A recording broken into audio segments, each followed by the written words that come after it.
salita at salamat sa Panginoon na binigay ang pagkakataon na makapangaral at ang ating pag-aaralan ay dito makikita sa Colossians chapter 3 verse 22 hanggang verse 24. Colossians 3, 22-24. Mga lipin, magsitalima kayo sa lahat ng mga bagay sa mga yaon ayon sa laman ay inyong mga Panginoon, hindi ang paglilingkod sa paningin, na gaya ng pagbibigay lugod sa mga tao, kundi sa katapatan ng puso na mga takot sa Panginoon. Ano man inyong ginagawa ay yung gawin ng buong puso, na gaya ng sa Panginoon at hindi sa mga tao.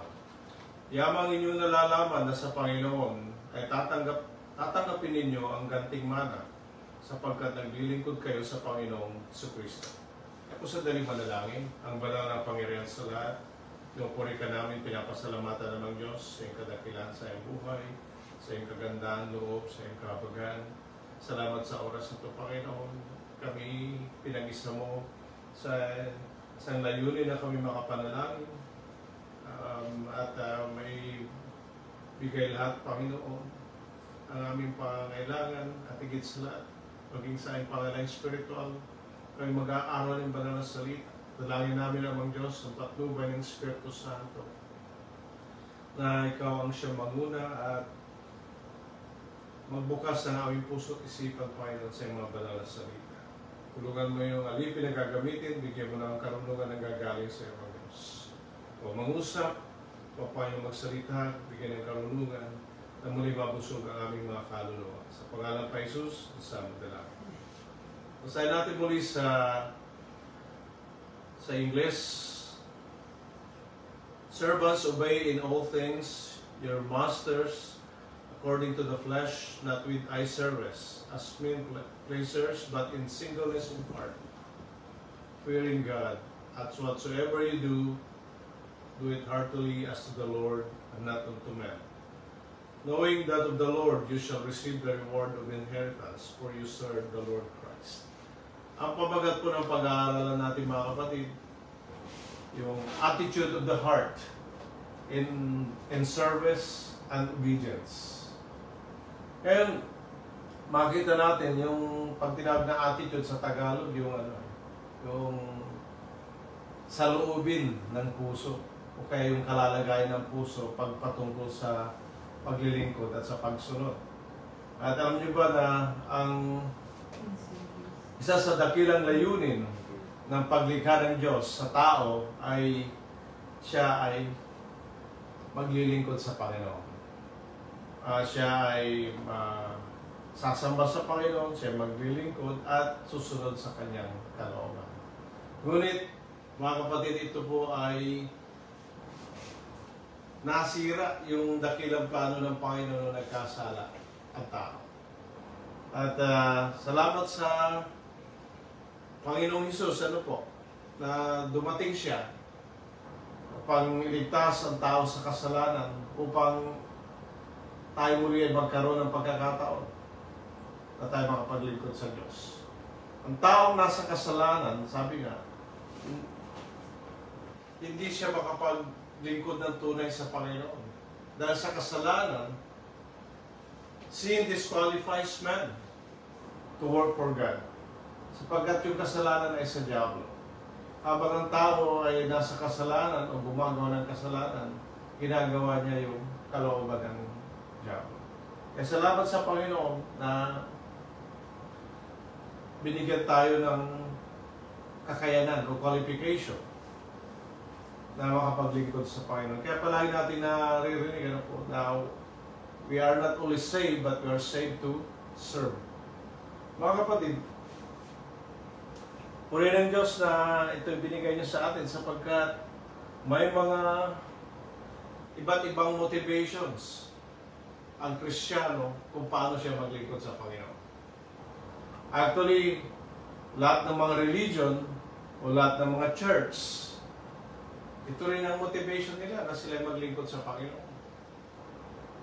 Kahit dun sa mga tinatawag nating professing Christians, nasabi nila sila rin ay naglilingkod sa Panginoon. Kaya sa pamagitan ng Biblia, ano po? Makita natin yung motivations or attitude ng puso pagpatungkol sa paglilingkod at patungkol sa pagsunod. At dito sa ating mga nabasa, sabi rito, bondservant, sabi niya, obey in all things your masters according to the flesh, not with eye service as men pleasers, but in sincerity of heart. Ay yung pinakahuling word doon, no? Fearing God, sabi niya. Na sabi rito sa Tagalog, mga takot sa Panginoon. Yan ang unang motivation na binanggit dito sa Biblia kung bakit ang isang Kristiyano ay naglilingkod sa Diyos.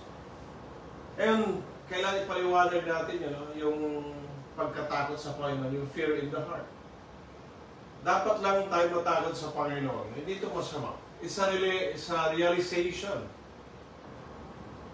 of God's greatness at power. Na dapat lang na magkaroon tayo ng reverence and fear. Iba yun. Tapos, realization sa kanyang kapangyarihan, sa kanyang pag-ibig, sa kanyang kagandahan loob.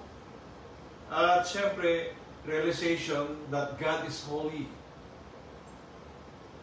Pag God is holy, nakita natin na ayaw ng Diyos yung kasalanan. Meron siyang hatred for sin or abhorrence, sabi niya, for sin. Kaya, isa sa motivation nito, yung pagkatakot sa Panginoon. Ngayon, mga kapatid, ang unang motivation na ito, yung pagkatakot sa Panginoon, ay hindi ito yung mataas na paglilingkod sa Diyos o pagsunod sa Kanya kasi dahil lang sa takot. Alam niyo kung bakit? Sapagkat ito ay napopokus sa self-interest.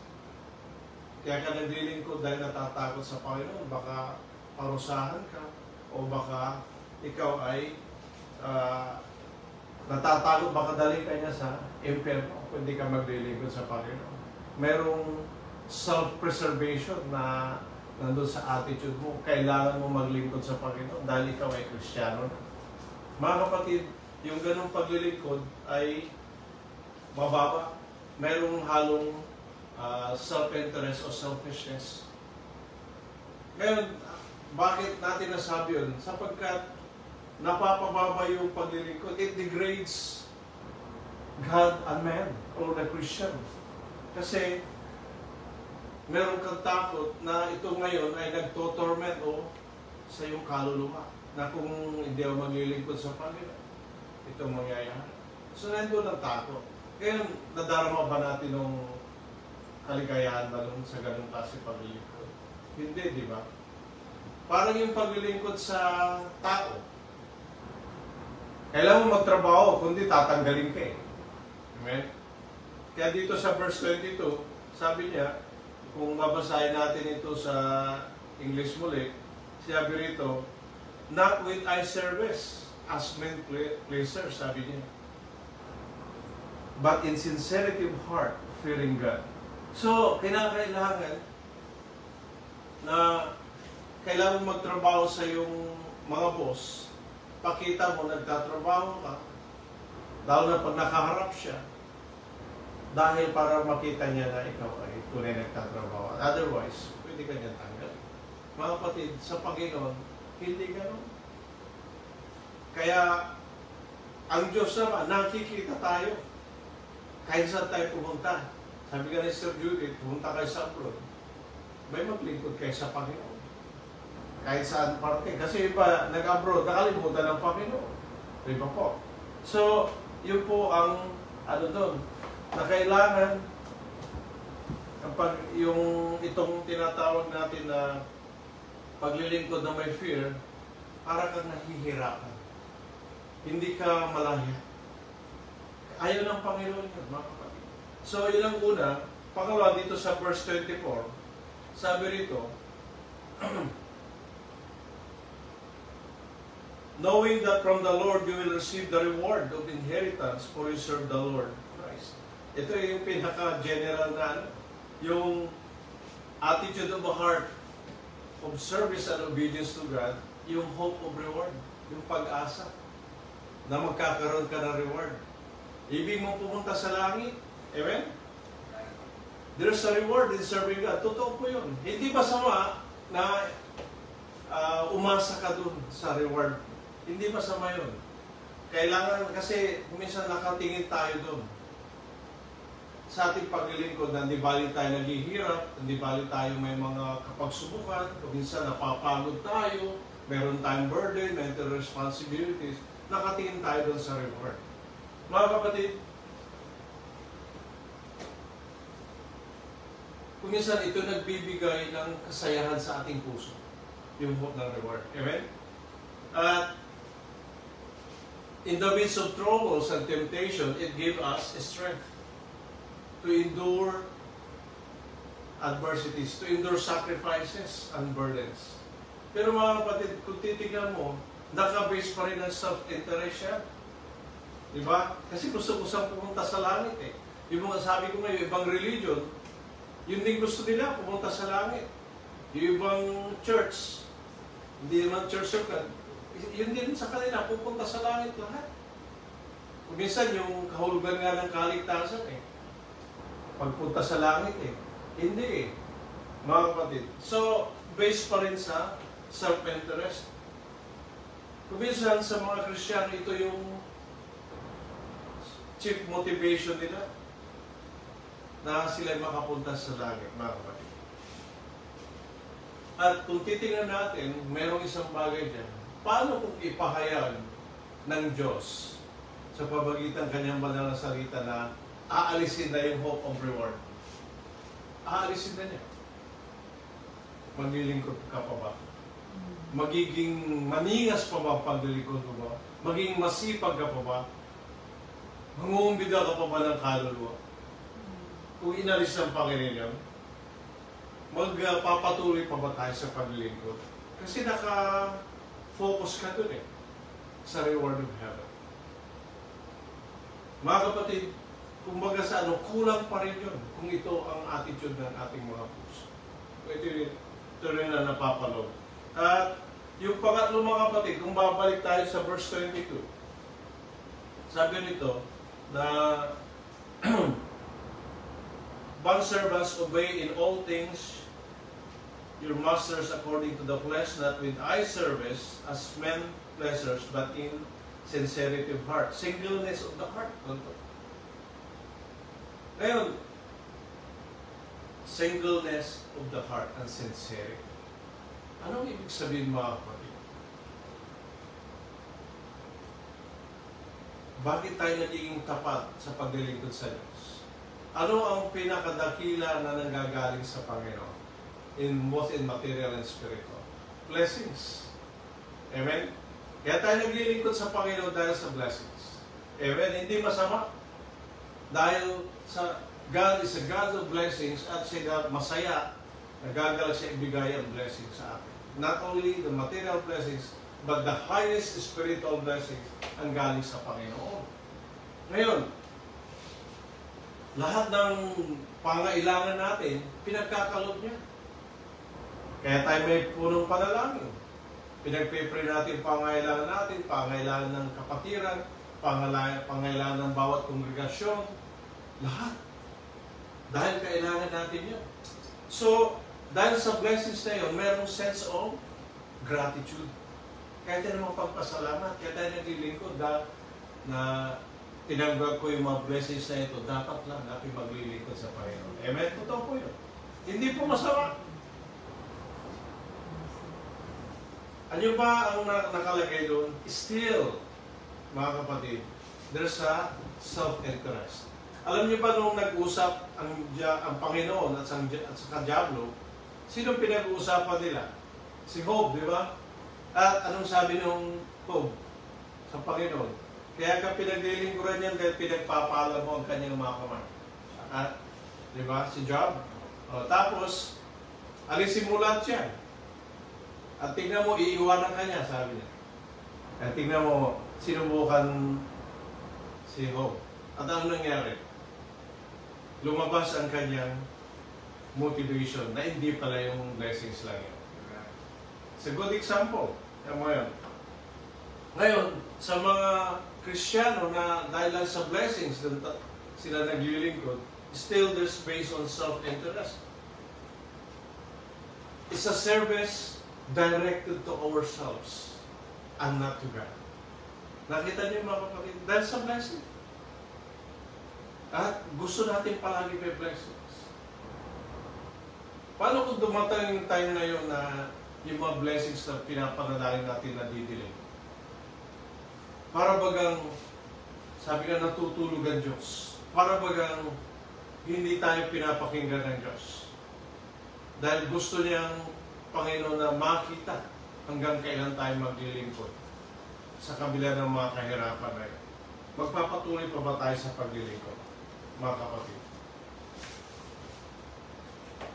Kaya, yung mga apostol noong araw, at nung nangangaral natin Panginoon, maraming tao sumusunod sa Kanya. Pinapakain nga naman sila lahat. Pinapagaling. Pero anong sabi ng Panginoon? Kaya kayo nagsisunod dahil sa pagkain material. Amen? Siya nagsisunod. Ganun kaya tayo maglingkod at magsunod sa Panginoon. Dahil sa mga bagay pinagkakalo sa atin, pinagpapala yung ating buhay. Mga kapatid. Para bang nakabase lang doon? Paano ko alisin yun? Dumating yung time, pati yung trabaho mo kinuha, yung physical aspect mo, nagkasakit ka, nagka-problema, may mga kapatid na muntik nang mamatay. Anong gagawin natin mga kapatid? Papatuloy pa ba tayo? So, ano pa rin yan? Hindi pa rin yun ang kalooban ng Panginoon sa tunay na paglilingkod. Dito sa verse 23, sabi pa rito, at whatever you do, do it heartily as to the Lord and not to men. Ano nakita natin? Yung pang-apat na attitude ng puso. In obedience and service, dahil sa duty and responsibility. Dahil duty ko ito. Ako ang pastor dito. Ako tagapanguna. Ako ang taga-kanta. Ako taga-imbita. Ako taga-dalangin. Kailangan gawin ko ito. Kinakailangan. Dahil ako'y naglilingkod sa Panginoon. Sabi nga, hindi dahil sa kinakailangan o napipilitan lamang kinakailangan, ito ay bukal sa puso. Ngunit kuminsan dahil lang ikaw ay ito ang duty mo as a Christian. Mga kapatid na mga minamahal, kung titignan mo yung duty, kinukubera niya yung fear, kinakubera niya yung reward, yung blessings, yung gratitude, yung responsibility. Kaya, kaya tatandaan natin mga minamahal na kapatid na. Kung minsan naiisip natin na kailangan gawin ko ito dahil ito ang aking trabaho sa Panginoon. Dahil iniligtas niya, dahil pinagpapala niya aking buhay. At ako'y natatakot, baka ako'y parusahan ng Panginoon. Baka hindi ako makapunta sa langit. Pero mga kapatid, maaaring tayo maging masaya pagkatapos natin maglingkod. Pagkatapos ng anniversary natin, ano nadarama natin? Masaya ba tayo o nagagala? Amen? Ngayon, kung nagagala ka, kulang pa yun eh. Eh kung masaya ka, kulang pa yun. Dapat yung nadarama mo, yung kagalakan. Kasi yung happiness, lumilipas yung kagalakan na nanatili, mga kapatid. Ngayon, sa duty, kung iyon pa rin ang dahil sa duty lang, magawa mo ito, still it's a lower service as an obedience as compared to the highest motivation taught in the Bible. Mayroon pang masigit kasi dyan eh. Kaya kung minsan, parang napipilitan ka, pero kailangan mong gawin dahil ito yung duty mo, responsibility. Mga kapatid,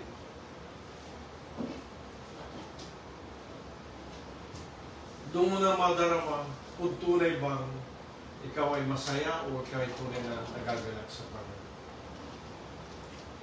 Ngunit may pinakadakila at ito ang ibig na iparating sa atin ng ating Panginoon. Dito sa John chapter 14, verse 15, sabi natin, Panginoon, if you love me, sabi niya, keep my commandments. Amen? At dito sa sinabi niya rito, ito ang pinaka-highest motivation o attitude of the heart, yung pag-ibig.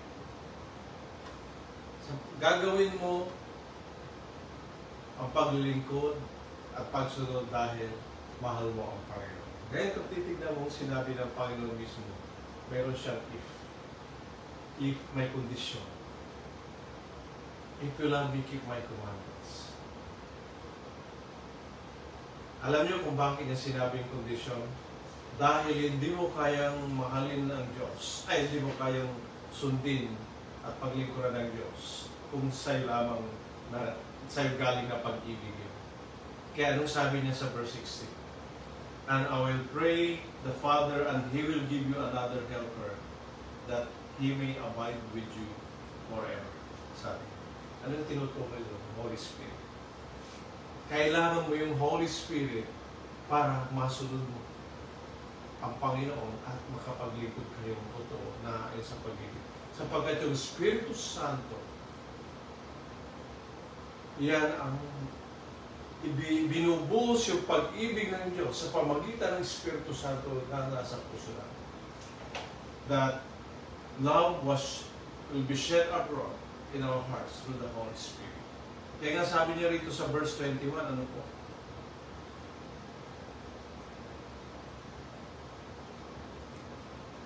Sa verse 17, the Spirit of truth whom the world cannot receive because it neither sees Him nor knows Him, but you know Him, for He dwells with you and will be in you. Amen?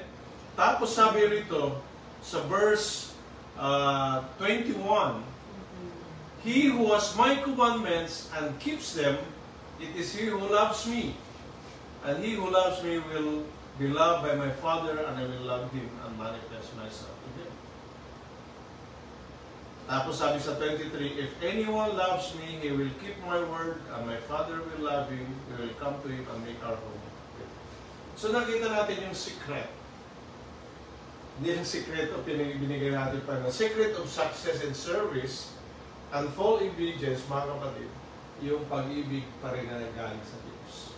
So you see, siya pa rin ang nagbigay ng paraan para magkaroon tayo ng tunay na paglilingkod at tunay na pagsunod sa Panginoon. Yung pag-ibig na gagaling sa Diyos nasa atin. Amen? Tapos sabi nga rito, yung, di ba, yung sa 1 Corinthians 16:14, nandito yata yun eh. Kaya sabi niya, gawin ninyo sa pag-ibig ang lahat ninyong ginagawa. Let all your things be done with love or charity. So, yun ang tinutukoy ng Panginoon doon. Na yung pag-ibig, pagmahal mo ang Diyos, gagawin mo ang lahat. Ang pag-ibig na yun na kaya mong iwanan ang lahat. Iwanan ang iyong sarili, iwanan yung kasalanan, iwanan sa liputan, selfishness, ultimo yung pamilya mo nga. Iniiwanan mo. Ibig sabihin, mas sigit mong mamahalin ng Diyos. Kaysa pamilya, kaysa asawa, kaysa kaibigan, dahil sa pagsunod sa kalooban ng Panginoon. Dahil sa paglilingkod sa Panginoon. Kaya mo iwanan. Yung mga kapatiran natin, ultimo yung kanilang trabaho na hindi kalooban ng Diyos, iniwanan. Dahil ito'y makokompromise sila. Kaya ang Kristiyano na lubusan na pabanal, hindi siya makokompromise. Amen?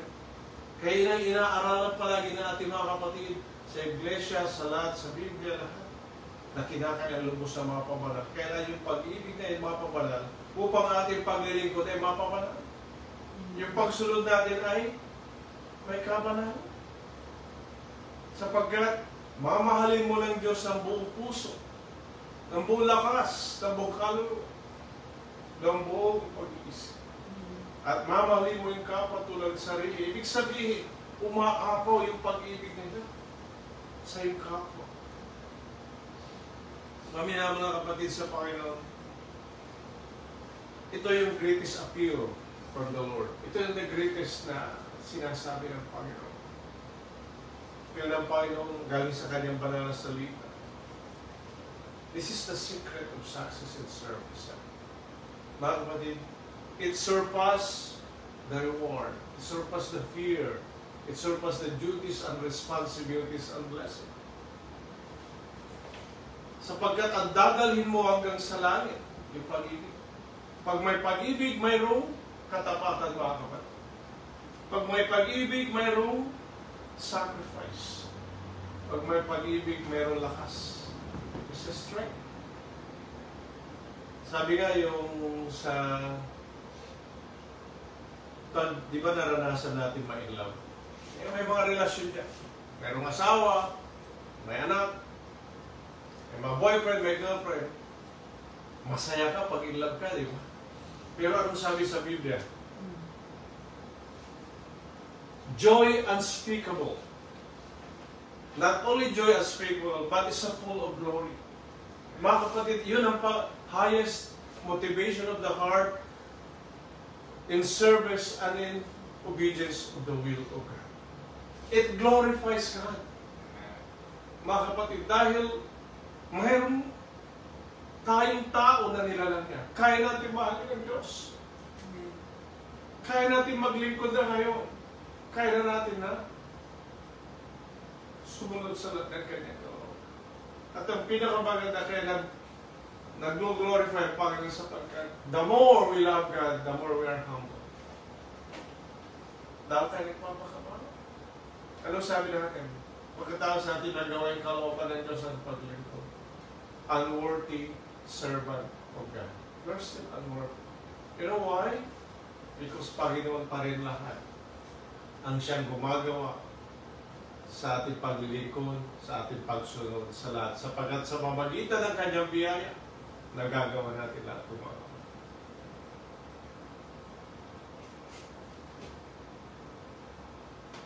Dating ang araw, sabi nga,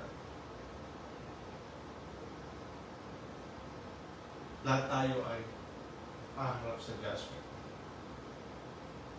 Mga kapatid, sabi nga ng Panginoon, i-judge niya tayo ayon sa ating mga gawa. Sa ating pagsunod, sa ating paggawa. At sa judgment na yun, merong reward. So, meron ding reward. That's the hope of reward. But still, yung makita mo,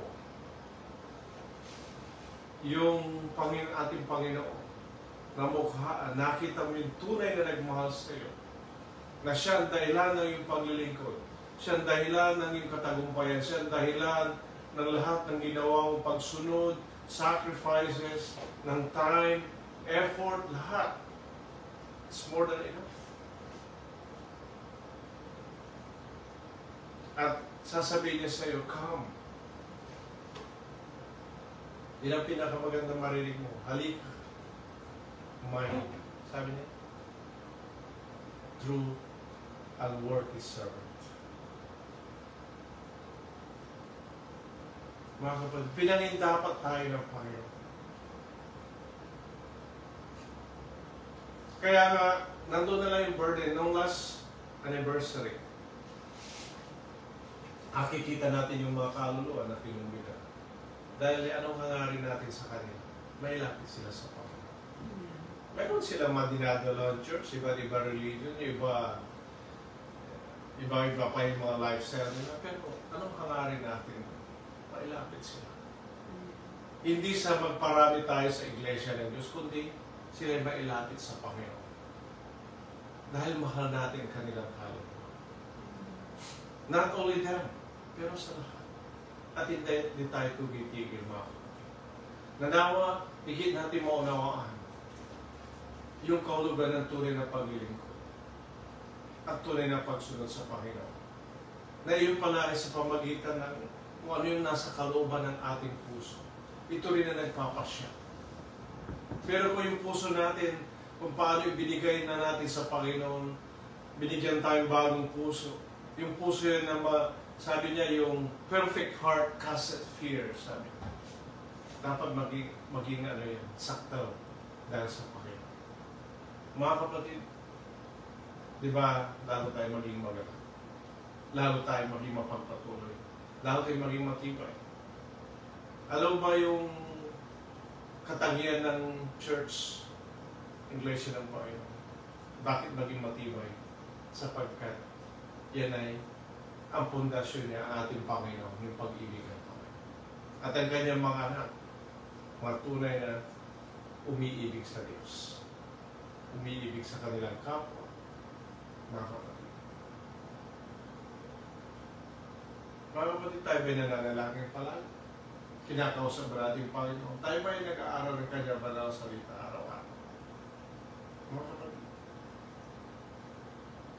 it's a form of communication to the Lord. Manalangin tayo palagi. Kung minsan, sabihin natin, Panginoon, mahal kita. Iniibig kita, Panginoon. Hintayin mo kung anong sasabihin ng Panginoon. At ilalagay niya sa puso mo. Ano pa ba ang kulang? Sabi ni Pedro, iniwanan na namin lahat. Ano pa ba ang dapat namin gawin? Isang, yun ang panalangin natin.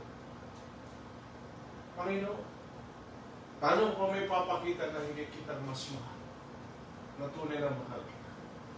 Ano pala tayo? At alam ko na marami pa tayong pagkukulang. Marami pa tayong kailangan gawin. Kung minsan mayroon pang mga kahinaan siya. Kung minsan may mga bumabagabag sa ating mga puso, kaisipan, maging sa ating mga desisyon. Pero mga kapatid, mapagpahinuhod ang Diyos na tinutulungan pa rin tayo para mapasakdal yung ating pananampalataya, mapasakdal yung ating paglilingkod at ating pagsunod. Sabi nga palagi, malapit na dumating ang Panginoon. This time, mga kapatid, kailangan na natin higit pang pag-ibigin. Sabi ko nga next year, we'll be celebrating 20 years anniversary.